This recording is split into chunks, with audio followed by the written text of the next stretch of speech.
Indices by default will always be 0, 1, and 2.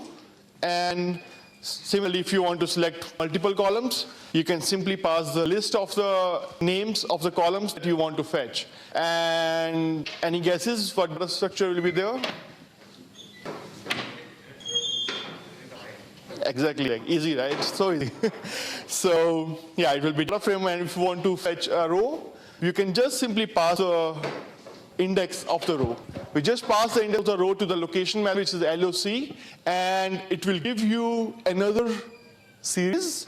But as you can see, the indices now are changed. Indices will be the column names now, because in this case, when we fetch a row, the data is really X, 6, and true in this case, and the indices will be the names of the column, because those are the identifiers for any value. So now if you want to fetch the multiple rows, what we can do is just do it the Pythonic way. Just mention whichever rows we want, and it will of course fetch the 0th and first row, like this. So that was just like when you know that what you're going to fetch. But what about if you have some conditions, like if you want to fetch some data based on the value in some column, then you can just do this. So in the square brackets, just mention the condition that you have, and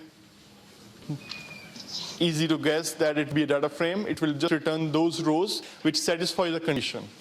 And condition can be on any number of columns, as we can see the sort of a complicated example, which is, let's say a hypothetical condition, we want to fetch the rows which have X or Z value in their first column. We can do this. Like, it can be any sort of complicated condition, and it will just fetch according to your condition, in this case this. So let's say we have these two data frames now. As you can see, there are A, B, C, and D indices for the first one, and A, B, and C columns, and the second one, A, B, C, D, E as indices, and A, B as columns. So if we decide to merge these, if we decide to add these, which is like addition operation, not exactly arithmetic, but we'll see how it is not exactly arithmetic. It will return you this. So as you can see, some of the values are sum of corresponding values in both the data frames, but some of them are not defined, which is like not a number, which is none type in NumPy, and which is sort of ported to Pandas because it relies on NumPy. So why are some values not a number? The reason is, for example, for E row, for E index, there's no value in the first data frame, so it doesn't know what value to add, what value to fetch, and that's why it cannot perform a addition operation or a merge operation on E. So that's why all the elements of E in the resultant data frame will be not a number, and the same is the case with the C column as well. So we see a lot of not a number values, right? How can we handle it? Like if we code every day, right? So we know if something goes wrong, either we drop it, either we eliminate the risk, eliminate the bug, or we fix it, right? It's like as simple as that. So let's see how we can handle these missing values. We can either drop them, either we can say, okay, if anything is not a number, we don't want to keep it. Or we can just say that if anything is not a number, we're going to fill it with some value and on the basis of some logic. So let's say the first thing, like if you want to drop the values, you can just pass on the method like drop NA, and by default it's going to drop all the rows which have at least one not a number value. So which has at least one undefined value, it's going to drop all those rows, as we can see this. And there may be a case when you want to say like, okay, second row, like the index 2 row, has some values, has some data, so we want to keep it because it has some data and we're not going to lose it. For that, we have another method which is like you can pass a parameter saying like how do you want to drop the values. You want to drop the values only if all of the values are undefined. So it will just drop the last row, so it's not going to lose, you're not going to lose any data which you are losing in the first case. And let's talk about another case, like when you fill the values in some manner. So we have this data frame again, And what we can do is we can just pass a default value which we want to, like, this is like one case when you know that if there is something undefined, you want to fill with something like, let's say, 0 or -1 or something, which is like the default value for your data. And it will just simply replace every not defined value with that default value that you pass. And if you don't really want to do that, like if you're like, no, why should I fill with 0? Fine. You can use fill NA method with the parameter which is like forward fill. Ffill is for forward fill. And what it will do is it will take the value just above the not defined value and copy it all over. So as you can see, in the second row, there was a not defined, like not a number, but now it is 10 because the 10 is copied from the last defined value. And similarly, you have backward fill methods as well, and just like pass the method equal to bfill and it should be fine. And yeah, so this was a case when it just copied over everything, right? But there may be a case when you just want to copy once, like, or copy twice, and you know that if something is really wrong, then you want to drop all the rest of the values, but you want to surely want to copy some of the values. So you can define the limit, and since the limit is 1 in this case, you can see one not a number value is still left because, of course, because of this one limit, and it won't copy more than once. Let's talk about indexing now. Like I've talked about indices, like we have 0, 1, 2, or we have ABC, we can have custom indices. Let's talk about a little bit more in detail about that. So for this data frame, we have this index, and we can just fetch the index if we want to like do something with the index. In this case, it's not really going to be useful, but as we can see, we'll see later, it will be really like indices can be anything, and this is a way to access any index of the data frame. So let's say we have this data frame once again, and what we want to do is we want to change the index, and we want to assign some column as index. Like we want to use one column as index. Like, just like we use in like databases, we define some column as an index, and so that searching is easy and everything is searching and sorting everything is easy. So we can do the same thing here. We can just pass the name of the index that we want, and as you can see, the new data frame that we will have that column as an index. So everything you are doing using the index now can be done using these values A, B, C, and D. Let's see how we can do that. So same thing. We want to fetch a row. We can just pass the name of the row, which is now like a character A, because it's the content of the index, it's like 0th index in this case, and you will get this. You will get a list. Values are, of course, only 6 and true, because A is included in the index now. And yeah, the columns will again become the index, as we saw earlier as well. And you can do this as well. You can just, if you still want to go with the row number, like 0-based index, you can still do the iterator location, which is ilog, and you can use that for doing the indexing, doing the fetching the rows as you were doing earlier. So let's talk about like if you want to have multiple indexes, like multiple level indices. So what I've done in this case is I set the index, and let's see the result first. So what I do is I pass the list of indices, which is 1, 1, 2, 2. So what that means is whatever my current index is, assign 1 and 1 to the first 2 elements in the indices, and 2 and 2 to the other 2s. So that means it will create a multi-level data frame, multi-level indexing the data frame, and 1 is going to be the sort of a parent index for A and B, and 2 is going to be the same for C and D. So once we have this like multi-level hierarchy, let's see how we can perform some of the operations again. Again, we want to fetch 2 rows. Let's say we want to fetch all the rows which are under 1 index. We can simply do this, as we were doing earlier. And it will give us that frame, because that's a structure for the data that we want, because there are multiple rows. And if you just want to fetch still 1 row, we can still do that, but what we need to do is we need to make sure that we traverse from 1 to A.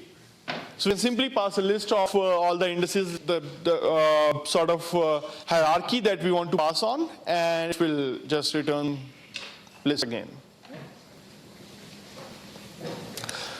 We have another thing which is like transposing data, which is really useful when we are operating on like some matrix operations or something. And as you can see in this case, indices were 1, 2, and then the next level was A, B, C, and D. But now we have the same level of hierarchy in the column names. So the column names, now bar and bars become the indices, and now index is not multi-level anymore, and it's just one level, and the column names, column structure is multi-level now. So that was just about like manipulating data and manipulating like rows and fetching rows. That may have seemed really simple, but it's not that. Like Pandas, it's not like just for that. It's also for all the statistics, all the any statistic operation that you may want. So for example, this describe method, it is just like as it says, describe. So it will return you a lot of useful information about your data, like the statistical information. Like it will tell you like average, minimum, maximum, first quartile, second and third, bunch of things like this. So this is a useful method for finding any information about your data. Like when you're like, okay, just have a glance about your data, like what's there, what's the information in your data. There's another method for finding the covariance between different columns or between different aspects of your data. And there's also this method for finding the correlation easily. And there are a bunch of other methods for finding the rank. Like if you have some value in the column and you want to fetch, if you want to find the rank of that value in the column, we can easily do that, like what exactly the rank of this value for all the values in the column. And you also have this another method for finding the cumulative sum of all the values in one column. Yeah. Okay, so now comes the most difficult part. That's live demo. Let's hope it works.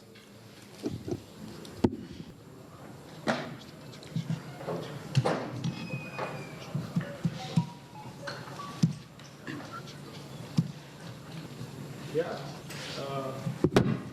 Is it visible at the last line? Yeah. Okay. Cool. So, how many of you are like football fans here? Do we have any football fans? Okay. So the data that I fetched today is the number of goals scored by Messi and Ronaldo in the last 10 years. And we're going to analyze that data and to see how we can make some sense of that data that we have. So I will go ahead and just import the library. And this is a data frame. This is like, I actually construct the data frame from a dictionary. It may be fetched from anywhere, like maybe come from some, fetching the data from some shaping or some database or anywhere. And so once I build the data frame, if I try to print it, what it looks like, you may find it familiar now because that's how it looks like. It looked like in my slides as well. So it has one row, like for each year, it has one row, and it shows the number of goals scored by Messi and Ronaldo for that 1 year. Let's see what we can do. So since we know that if we make the index as year, then we know that we can easily fetch the number of goals scored by any one of the players in that 1 year. So that's why I've created another index, which is the entry column, which is year. And now let's see how we can operate some of the operations to find, like to make more sense of this data and to see which player is better. So if we want to fetch all the goals scored by Messi, all the performance of Messi in the last 10 years, we can simply it's as simple as accessing one column. We can just simply do that. And if we want to find the one row, like if you want to find in 2016, how many goals were scored by each of the players? You can simply do that. Like it's so easy. And if we want to find all the entries when Messi scored less than Ronaldo, you can find all those years. And as we can see, there were only 6 years when Ronaldo scored more. Like not only, but yeah. So this is another useful method which gives you information about your data, and it clearly shows that it's a Python class, a data frame, You can see the entries are in integers, 10 entries, 2017 to 2007 to 16, and data columns are only 2, messy and not null integer values, and same for Ronaldo, and it also shows like some odd 250 bytes. Like, who cares? Oh, maybe care, but not really. So if we want to find the head, like we want to just see how the data looks, we can simply just pass the head and number of values that we want to fetch, and it will just show you sort of a snapshot of the data frame, how it looks like. And same thing is if you want to see from the tail, you can mention the number of elements that you want to see. And both head and tail, if you don't mention any number of elements that you want to see, they're going to show you 5 elements by default. So this is the method I was talking about. Describe. So it gives you a bunch of statistical parameters, like you can see the count, which is not really that useful in this case. Mean, standard deviation, you can see the minimum, 25 percentile, 50 percentile, 75 percentile, and the max value. So yeah, there are a bunch of other methods which are like finding the covariance between these two players, which is like not really useful in this case, but it may be useful if you're like operating on some data which really needs, in which you really need to find like how, what's the covariance between some variables, or you want to see something like that, and you can really do that. And there's another thing which is like correlation. In this case, the correlation won't be really too much because there are like independent players and they don't play like that player is scoring more and I'm going to score more as well. So there's not going to be much correlation. And we also have this sum. Okay, this one is interesting. So as we can see, Messi has scored more goals than Ronaldo. I'm not saying that, data is saying that. So don't blame me if you are like Ronaldo fan and you're saying no, he's better. So yeah, just that's what data says, and we always go with what data says. Yeah? But I think Messi has bigger standard derivation, so Messi is not that reliable. Maybe, so yeah. Yeah, I knew that was coming. See, I'm not saying anything, I'm not making a statement here. So yeah, there's another method which is cumulative sum, and this really allows us to find the number of goals scored by each player at any moment, like at any point of time, at any year. So let's say we want to see like how many goals were scored in 2012, let's say. As you can see, like there were 304 by Messi and 270 by Ronaldo. So it's really easy to like make sense of data. This is of course really a small data set, but you can do whatever you can, like whatever you want. Like you can do operations on big data as well, like not exactly the big data, but yeah, the data that you can hold in your memory, and yeah.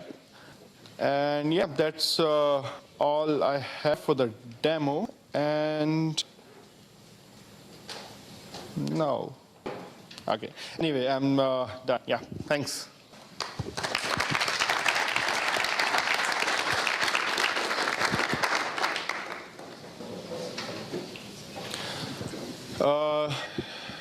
We have some questions.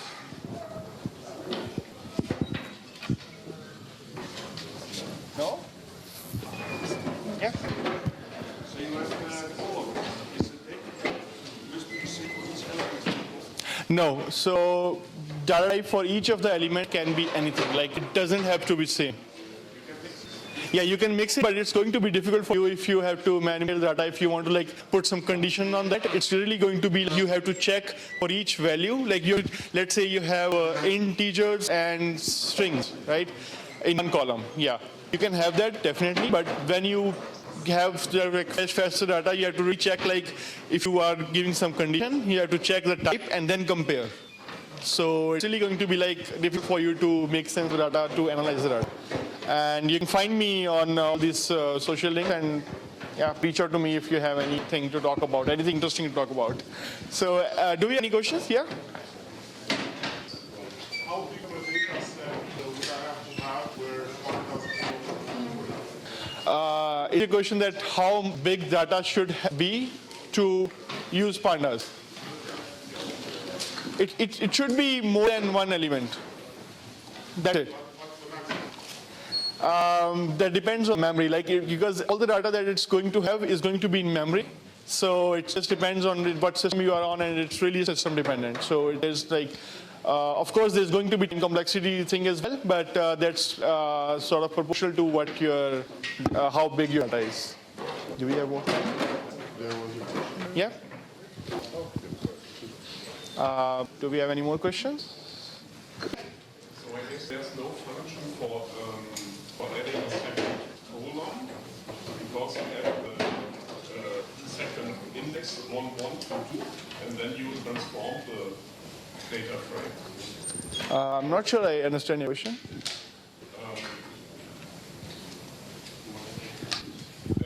No, well, the second, right, you have the second index 1, 1, 2, 2. Yes. And then you cut here, and then you transform. Yes. Frame, Yes. and then you have a second column descriptor. Yeah. I guess there's no function to add the second column descriptor directly. So to add 1, 1, 2 in the Oh yeah. I'm not sure about that. Whether we can. So your question is that whether we can add multiple level columns directly without doing the transpose, right? I'm not really sure because the library is really big and I'm not aware of all the functions, all the methods. But I'm not really I'm not really sure. I need to check that and see because the library is really huge and I'm not aware of all the methods. Yeah. Another one. As we're talking about multi-hierarchy columns, what actually exactly columns? Yeah, you can do that just a similar way as you were doing. For this, you need to go from 1 to A. Let's say from 1 to A, and you really need to pass 1 and A, and it's going to see okay, since 1 and A are not different ones, so it's going from A, from 1, then A, and it's going to just return the first column. So it's exactly same as we saw here. Yeah, it's just traversing through hierarchy, just a tree or something, you pass along.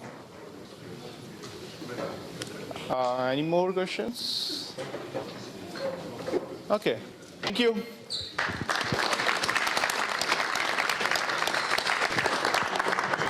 Don't forget your